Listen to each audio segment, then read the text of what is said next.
Bonjour les amis, c'est Samuel et aujourd'hui on se retrouve enfin pour la deuxième partie de la série sur ma collection de Rubik's Cube. Donc dans cette partie, comme prévu, on va s'intéresser aux cubes non officiels. Donc c'est parti, on commence par le Mirror Cube.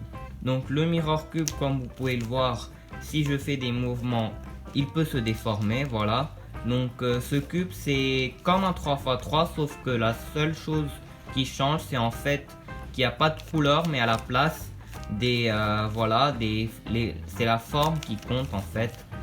Donc voilà. Donc ensuite on passe au barrel cube. Donc j'en ai deux, au cube cylindrique si vous préférez. Donc le deuxième qui tourne un petit peu mieux que le premier. Donc ce cube en fait c'est juste une version beaucoup plus simple du 3x3. Voilà. Sauf qu'à la fin on peut avoir une parité. Et voilà, j'ai juste une arête de retourner, donc j'ai déjà fait une vidéo là-dessus. N'hésitez pas à aller la voir. Voilà, elle est très simple à résoudre. Donc on passe tout de suite à mes cubes porte-clés. Donc ici, pour commencer, un cube de la marque Rubik's.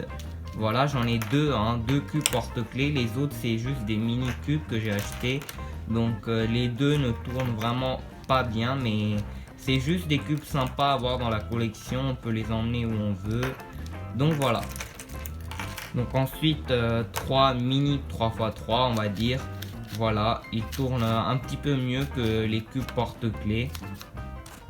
Donc voilà, ici on a du rose à la place du rouge sur ces deux cubes.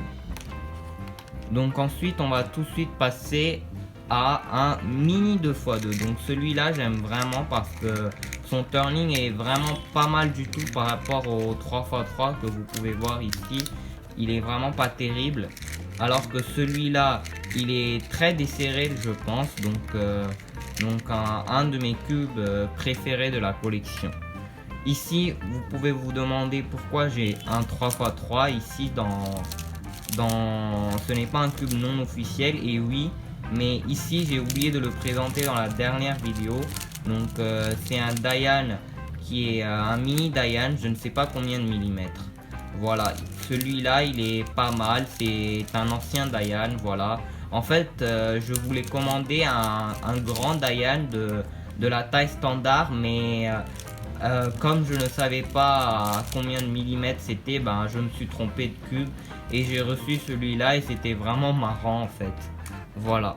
Donc maintenant on passe aux molécules cubes comme vous pouvez le voir ici. Donc en fait on voit qu'on a les pièces sont arrondies et c'est pas tout parce que en fait on a ici le but c'est pas d'avoir la même couleur dans toutes les faces mais l'inverse, c'est-à-dire qu'on doit avoir dans chaque face une couleur distincte. Voilà, on doit jamais avoir par exemple deux couleurs pareilles comme ici.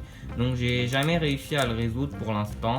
Donc peut-être qu'un jour je m'intéresserai à ce cube. Donc voilà, c'est à voir. Donc maintenant on passe au cube extrême. Donc j'ai fait une vidéo spéciale pour ce cube. Voilà, je vous invite à aller la voir. Je mettrai le lien dans la description. Ensuite on a un triple 2x2. Voilà. Donc c'est un cube que j'ai reçu en cadeau et il est plutôt sympa, voilà.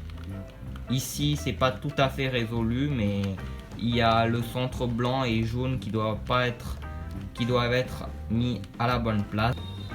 Donc ensuite celui-là c'est l'un des premiers cubes de la collection. C'est un Pyraminx détronqué, voilà, j'aime bien l'appeler comme ça parce que on n'a pas les tips en fait, c'est juste exactement un Pyraminx. Donc si vous voulez, vous pouvez voir ici, je peux résoudre la last layer comme un Pyraminx, sauf qu'on n'a pas les tips, donc les tips qui sont plutôt chiants. Ensuite on a un Apple Cube, donc un cube sous la forme d'une pomme. Donc c'est un peu comme un Mirror Cube, sauf que voilà, c'est exactement le même concept, mais c'est sous la forme d'une pomme, voilà. Je l'ai mélangé, je l'ai déjà résolu et après, donc voilà, je l'ai mis dans... Il est toujours dans mon bureau sans être résolu, voilà. parce que c'est pas un cube qui m'intéresse particulièrement. Donc encore une fois, ça c'est pas un cube non WCA, mais en fait c'est un cube carbon fiber que j'ai oublié de présenter dans la dernière vidéo. Donc franchement il tourne pas mal pour un 3x3. Avec ce cube on voit les résultats qui s'améliorent quand on l'utilise avant, et puis après on prend un 3x3 normal et puis d'un coup nos temps ils sont beaucoup mieux quoi. Donc maintenant on va passer donc à un cube que j'ai reçu très récemment. Donc c'est un Ivy Cube, donc je vais pas faire de vidéo d'unboxing, je vais directement le présenter ici. Donc c'est exactement comme un cube, sauf que on peut le tourner que de 3 façons différentes, comme ça et l'arrière ici, alors qu'avec un cube on a 4 axes pour le tourner. Donc il est très simple à résoudre, très intuitif. J'ai appris à le résoudre moi-même sans tutoriel, et aussi un de mes cubes préférés non officiels de la collection. Donc maintenant on passe au Gear Cube. Donc voilà, c'est un cube vraiment sympa parce que avant j'avais pas de Gear Cube, et au début il a l'air compliqué avec les pièces qui se retournent ici, mais en réalité c'est très simple en fait. Si on fait 6 tours, il y a les arêtes qui se retournent, et puis voilà.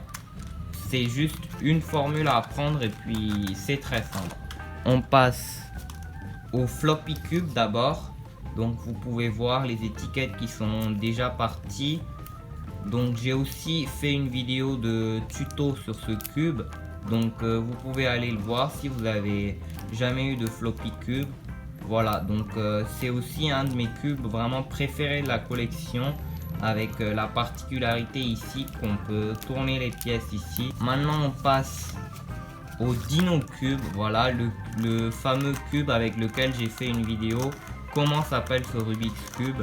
Donc maintenant je sais le nom, c'est le Dino Cube. Voilà, c'est aussi un cube vraiment super je trouve à avoir dans la collection. Voilà, et maintenant on va passer au Master Pyraminx. Voilà, encore une fois j'ai fait un tuto sur ce cube, donc vous pouvez aller le voir. Voilà, mais en gros c'est juste un 4x4 version Pyraminx. Voilà, on a 4 étages ici.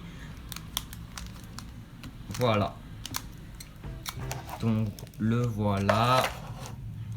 Donc en gros c'est un cube vraiment très simple à résoudre. Vous voyez les couleurs ici au bord, il faut avoir la couleur de la boule doit correspondre à cette couleur en fait, et on a cet endroit vide pour emmener toutes les boules ici, et puis voilà.